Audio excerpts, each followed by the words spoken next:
Alhamdulillahillazi anzala furqana lil alamin basyiran wa nazira wa asyhadu an la ilaha illallah wahdahu la syarika lah wa asyhadu anna Muhammadan abduhu wa rasuluh. Amma ba'd, fa inna awsikum wa nafsi fi taqwallah al-aliyya qadiril qaili fi muhkami kitabih laqad kana lakum fi rasulillahi uswatun hasanah liman kana yarjullaha wal yawmal akhir wa dzakarallaha katsiran. Maksirul muslimin rahimakumullah. Pada Jumat yang mulia ini, khatib berpesan kepada diri khatib pribadi maupun kepada jamaah sekalian. Marilah kita bertakwa kepada Allah dengan menjalankan segala perintah Allah sejauh batas maksimal kemampuan kita dan menjauhi segala larangan Allah tanpa terkecuali. Maksirul muslimin rahimakumullah. Akhlak terpuji adalah pemberian Khalik pencipta pada makhluk yang dikehendakinya. Akhlak dimiliki oleh makhluk yang hidup, kuat akidahnya dan teguh syariatnya. Akhlak adalah sifat yang erat kaitannya dengan perbuatan seseorang. Perbuatan adalah perwujudan dari pemikiran dan keyakinan. Apa yang diyakini berasal dari apa yang kita ketahui. Segala yang diketahui bersumber dari hal yang dipelajari dan dialami. Literatur yang dibaca dan dipelajari bersama dengan pengalaman dan keteladanan menjadi sumber perilaku seseorang. Pada kajian tentang al-muhlikat wal munajjiyat, Imam Al-Ghazali membahas dalam kitab Ihya Ulumuddin. Beliau menjelaskan bahwa terkait al-muhlikat, hal-hal yang menghancurkan atau akhlak mazmumah hendaknya dijauhi dan hendaknya menghiasi diri. Terkait al-munijat, hal yang membuat selamat atau akhlak mahmudah.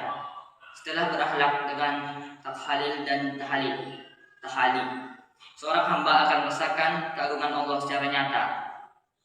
Maksirul muslimin rahimakumullah.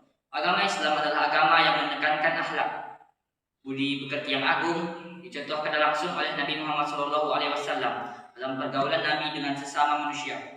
Bahkan Rasulullah pun tetap berakhlak mulia terhadap mereka yang menyisihinya. Rasulullah mentarbiyah sahabat dan umat dengan sebaik-baik didikan. Rasulullah adalah penyempurna akhlak yang nyata. Berbuat baik terhadap kawan maupun lawan. Sudah semestinya umat Islam berusaha sekuat tenaga meniru akhlak Rasulullah.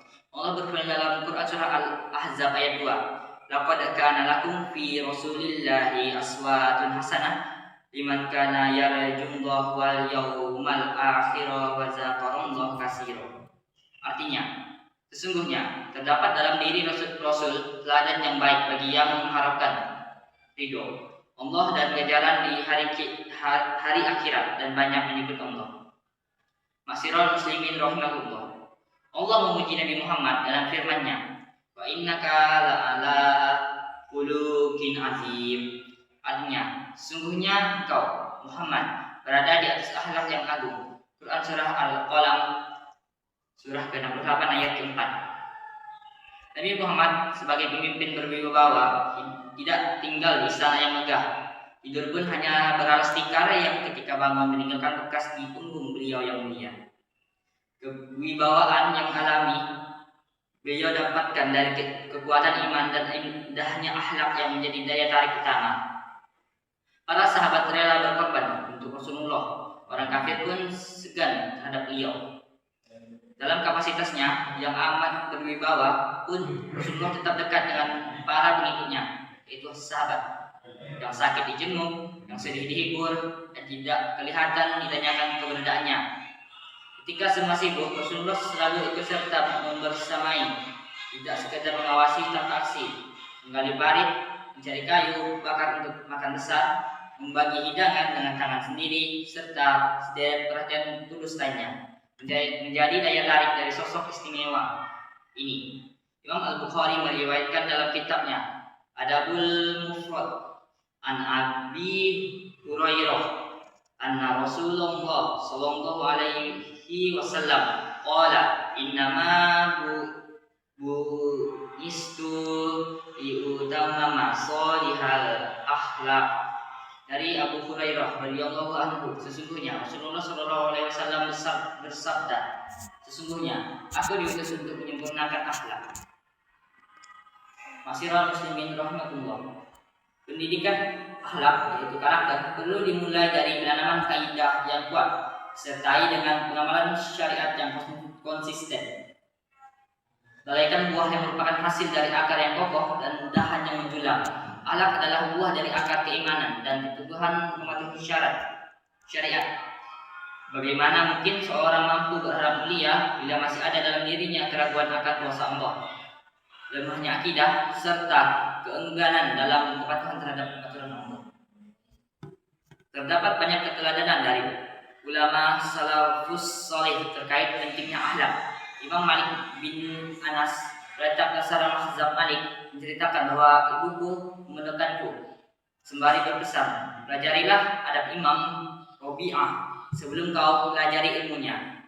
Imam Rabi'ah sendiri adalah salah satu dari 7 fuqaha kota Madinah era tabi'in, seorang kibarut tabi'in. Abdullah bin Mubarak menyatakan, dibanding segudang ilmu, kita lebih membutuhkan sedikit adab. Beliau juga pernah menceritakan, aku belajar etika selama 30 tahun dan aku belajar ilmu selama 20 tahun. Ulama salaf mempelajari adab terlebih dahulu sebelum mempelajari ilmu. Imam Ibnul Jauzi menyatakan bahwa hampir 2/3 ajaran agama terdapat pada adab.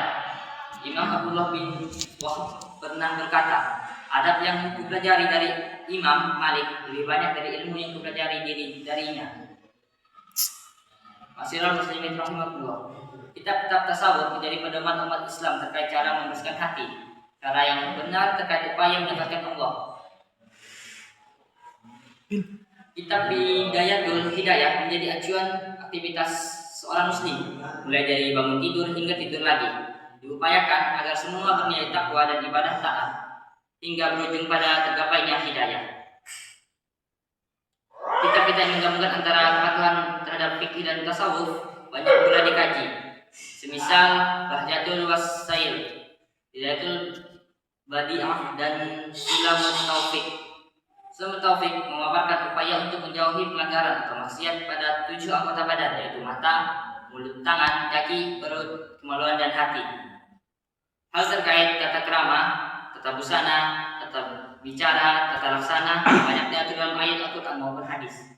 Semisal bagaimana etika ketika sowan kepada Rasulullah, kepada Ummul Mukminin dan lainnya, terdapat banyak aturan terkait mana yang istihlal dan mana yang qoriyah, mana yang diharuskan, disunahkan maupun dianjurkan untuk dijauhi.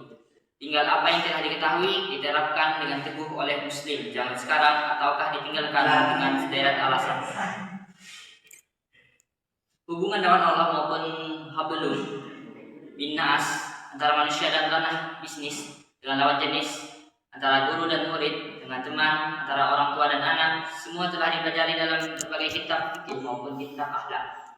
Aturan terkait hablum minallah dan hablum minas beserta dari kejujuran, keteguhan, keikhlasan, kesederhanaan, mentalitas bersyukur, mentalitas keberlimpahan, dan sederet nilai baik lainnya telah pula dituturkan dan dicontohkan berulang kali oleh guru dan kiai. Memandangkan pentingnya hal tersebut, anjuran untuk menghindari perilaku yang dilarang berulang kali disampaikan dalam ucapan dan tulisan para ulama.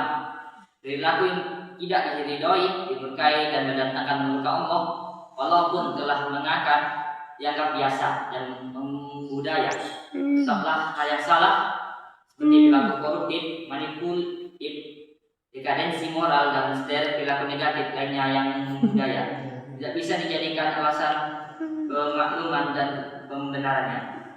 Pada akhirnya hanya kepada Allah lah kita mohon pertolongan agar ditunjukkan, diberi taufik, agar dianugerahi akhlak yang terpuji, akhlak yang disukai dan diridhai oleh Allah Subhanahu wa taala.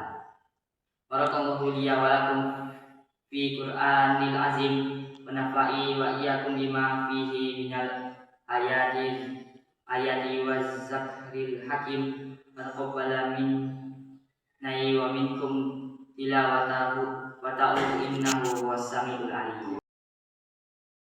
Alhamdulillahi wa kafa wa sallallahu wa sallamu ala sayyidina Muhammadin Mustafa wa ala alihi wa ashabihi ahlihi wa fa. Asyhadu an la ilaha illallah wahdahu la syarika lah wa asyhadu anna Muhammadan abduhu wa rasuluh. Amma ba'du. Fa ya ayyuhal muslimuna awsikum wa nafsi wallahi aliyal azim wa alamu anna Allah amarakum bi amrin azim amarakum bis salati was salam min ala nabiyil karimi wa qala inna Allah wa malaikatahu yushollu 'alan nabi ya ayyuhallazina amanu shollu 'alaihi wa sallimu taslima. Allahumma shalli ala sayyidina Muhammad wa ala alihi sayyidina Muhammad kama shallaita ala sayyidina Ibrahim wa ala ali sayyidina Ibrahim wa barik ala sayyidina Muhammad wa ala ali sayyidina Muhammad kama barakta ala sayyidina Ibrahim wa ala ali sayyidina Ibrahim fil alamin innaka Hamidum Majid. Allahumma ighfir lil muslimina wal muslimat wal mu'minina wal mu'minat al ahya minhum wa amwat. Allahumma faz'anna annal bala wal khala wal waba wal fahsya wal munkar wal bagh wasuyuf wal mutahalifan wasyada'id wal mihan ma zarhar minha wa ma baton immalina khassah wa min buldani muslimin amma innaka ala kulli syai'in qadir. Ibadallah, innallaha ya'muru bil adli wal ihsan wa ita'izil qurba wa yanha 'anil fahsya'i wal munkar wal bagh wa izukum la'allakum tazakkarun. Fazkurullaha yazkurkum wa la zikrullahi akbar.